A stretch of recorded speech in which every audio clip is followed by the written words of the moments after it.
꿈. 일전에 시내에 나갔다가 집에 들어올 때의 일이다. 택시를 탔는데 동대문 쪽으로 가지 않고 도남동 쪽으로 도는 것이었다. 한번 잡은 방향을 바꾸기도 어렵거니와 거리상으로 큰 차이가 날 것 같지도 않길래 뭐로 가도 서울만 가라 하고 가만히 있을 수밖에 없었다. 운전사 쪽에서 뒤늦게 방향을 잘못 잡은 걸 알고 미안해 하더니 삼성교 쪽에서 질러 간답시고 주택가로 접어들었다.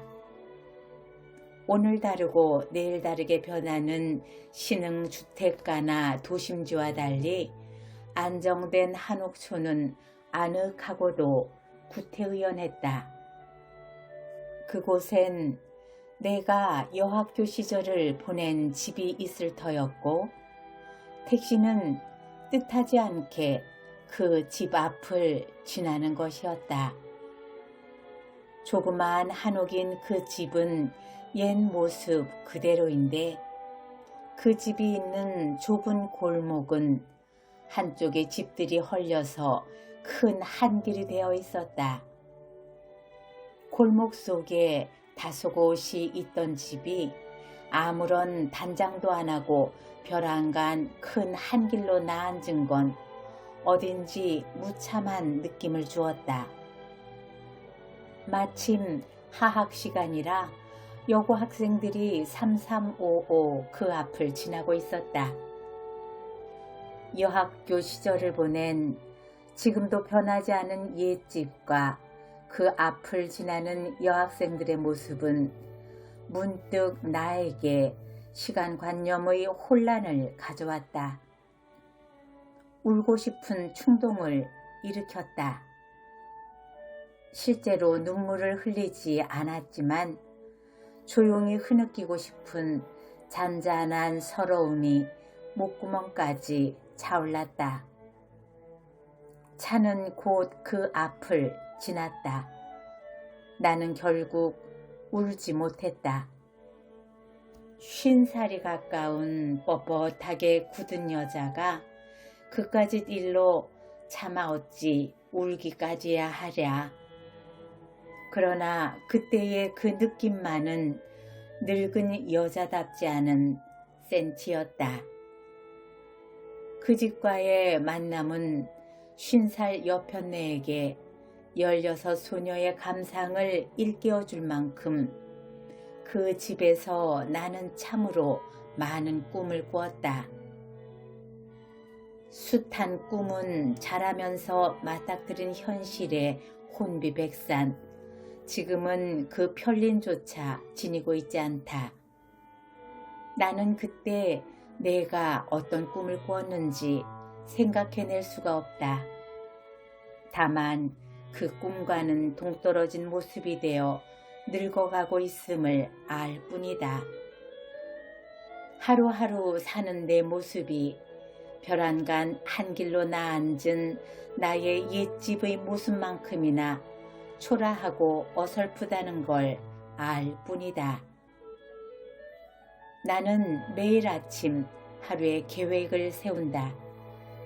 집에 있는 날은 집에서 할 일을 빠듯하게 짠다. 내가 할 일, 아이들에게 시킬 일, 파출부에게 시킬 일을 분류하고 내가 할 일을 또 가사와 원고 쓰는 일로 나누어 시간 배당을 엄격히 한다. 행여 예기치 않은 일이 일어나 이 시간 배당에 차질이 생길까봐 전전긍긍한다.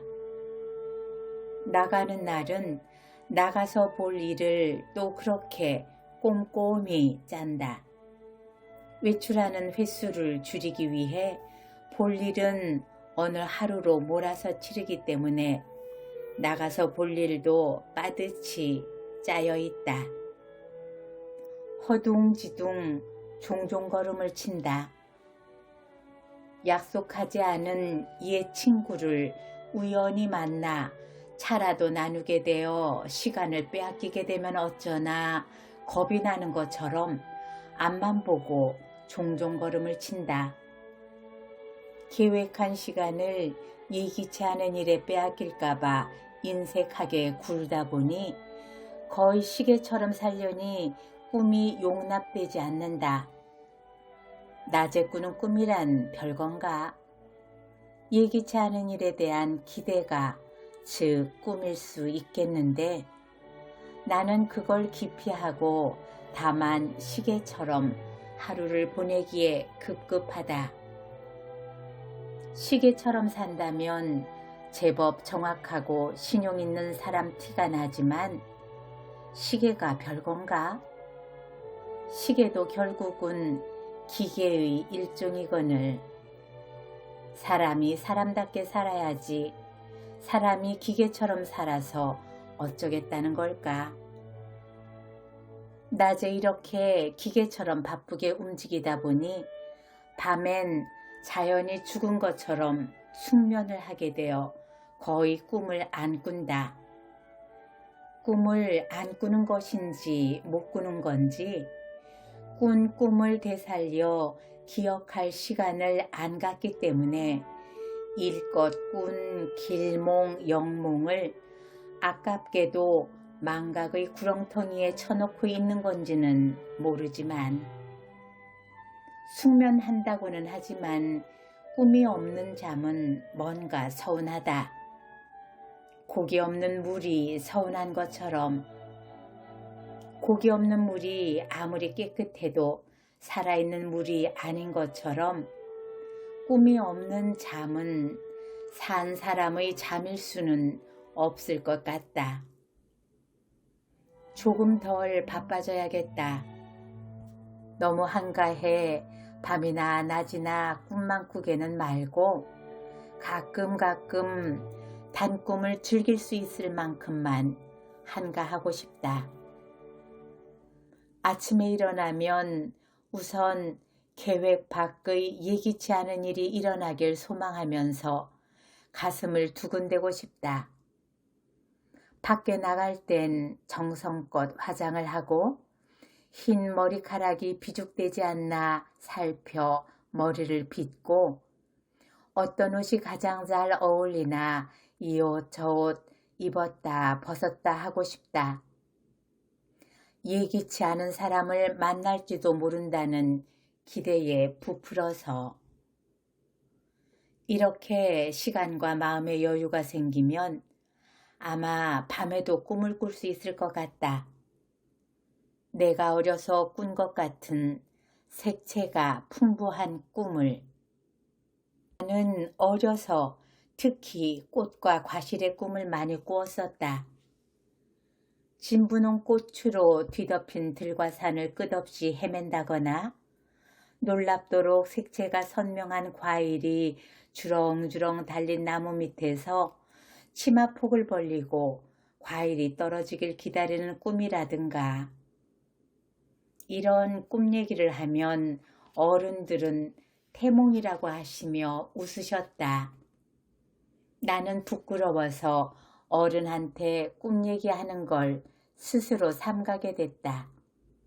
하긴 소녀적의 태몽으로 지금 예쁜 딸들을 주렁주렁 두었는지는 모르지만 악몽을 꾼 기억은 거의 없다. 악몽이라 봤댔자 무서운 도둑이나 괴물에게 쫓기는 꿈인데 이런 꿈을 꿀 때는 좋은 꿈을 꿀 때와는 달리 지금 꿈을 꾸고 있다는 걸 의식하고 꾼다. 그래서 꿈이니까 날 수도 있겠거니 하고 마음만 먹으면 둥실 공중을 날아 괴물로부터 가볍게 노연하게 된다. 그러니까 무섬증이 조금도 심각하지 않고 장난스럽다. 다시 꿈을 꾸고 싶다. 절박한 현실 감각에서 놓여나 꿈을 꿀 수 있었으면 좋겠다. 조금만 한가해지면 그럴 수 있을 것이다. 아직은 꿈을 단념할 만큼 뻣뻣하게 굳은 늙은이가 돼 있다고는 생각하지 않는다. 소녀적에 살던 집 앞을 지나면서 울고 싶을 만큼 센티한 감정이 아직도 나에게 남아있는 것만 봐도 나에겐 꿈을 꿀 희망이 있다.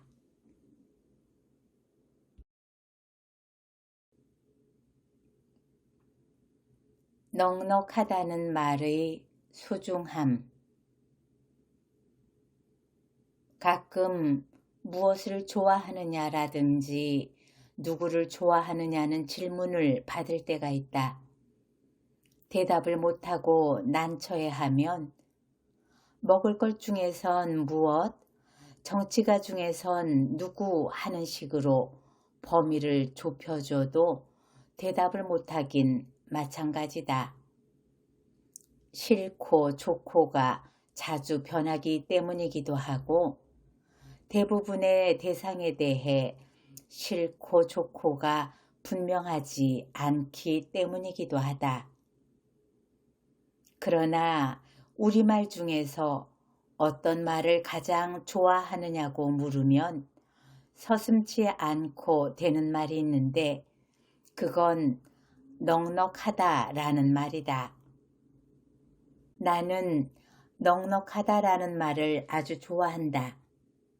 내가 좋아하는 넉넉하다는 말은 아이러니컬하게도 나의 가장 궁핍했던 시절과 관계가 깊다. 6.25 동란 중 집안이 망하다시피 해서 단칸방에서 끼니 걱정을 해야 할 때, 그러니까 가장 궁핍하게 살 때 우리 어머니는 이 넉넉하다는 말을 거의 남용하다시피 하셨다.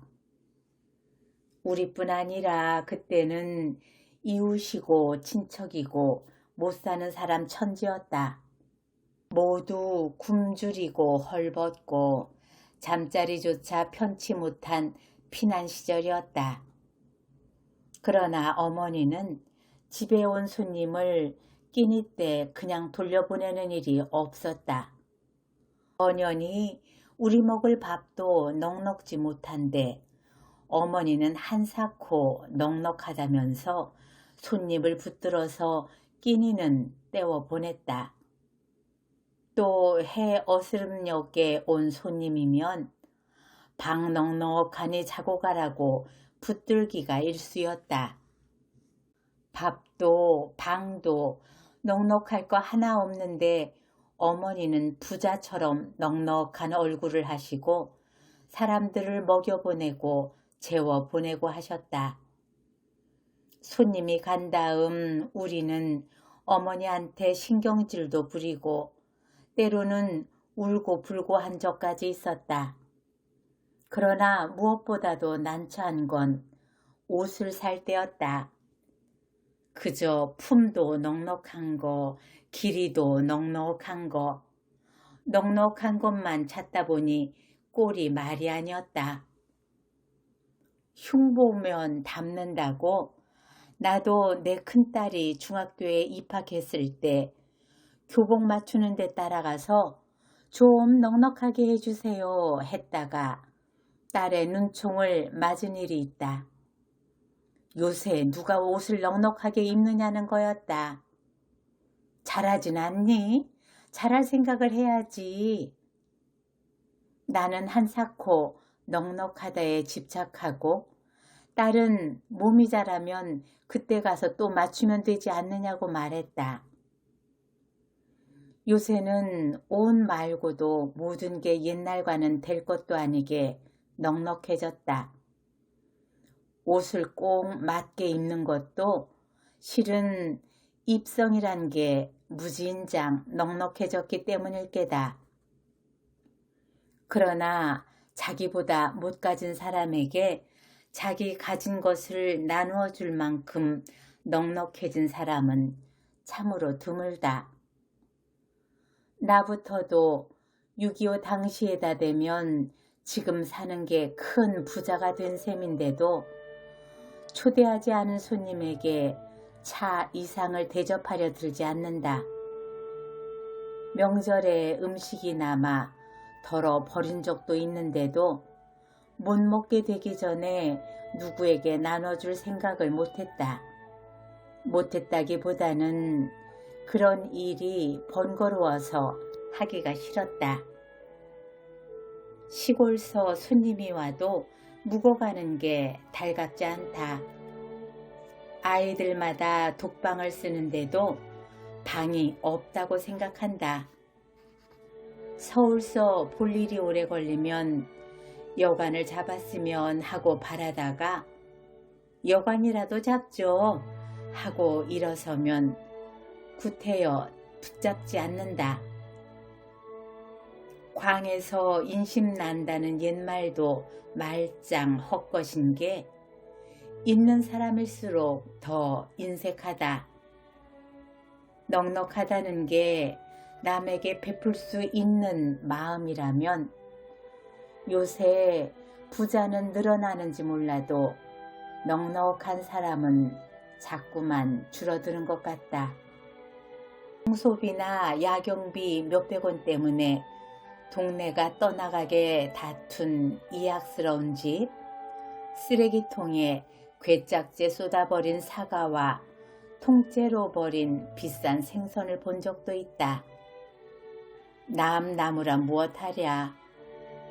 크고 작은 차이만 있을 뿐 내 뱃속도 그 쓰레기통과 얼마나 다르랴 싶다.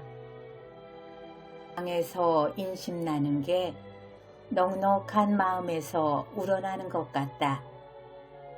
가장 궁핍했던 시절을 넉넉한 마음 하나로 가장 부자스럽게 살게 해주신, 그래서 그 시절만 회상하면 저절로 환한 미소가 떠오르게 해주신 어머니가 새삼스럽게 자랑스럽다. 아무리 많아도 없는 사람에게 나누어 줄 생각은커녕 더 빼앗아다가 보탤 생각만 굴뚝 같다면 가난뱅이와 무엇이 다를까. 넉넉하다는 후덕한 우리말이 사어가 되지 않기 위해서라도 마음의 부자가 늘어나고 존경받고 사랑받는 세상이 되었으면 좋겠다.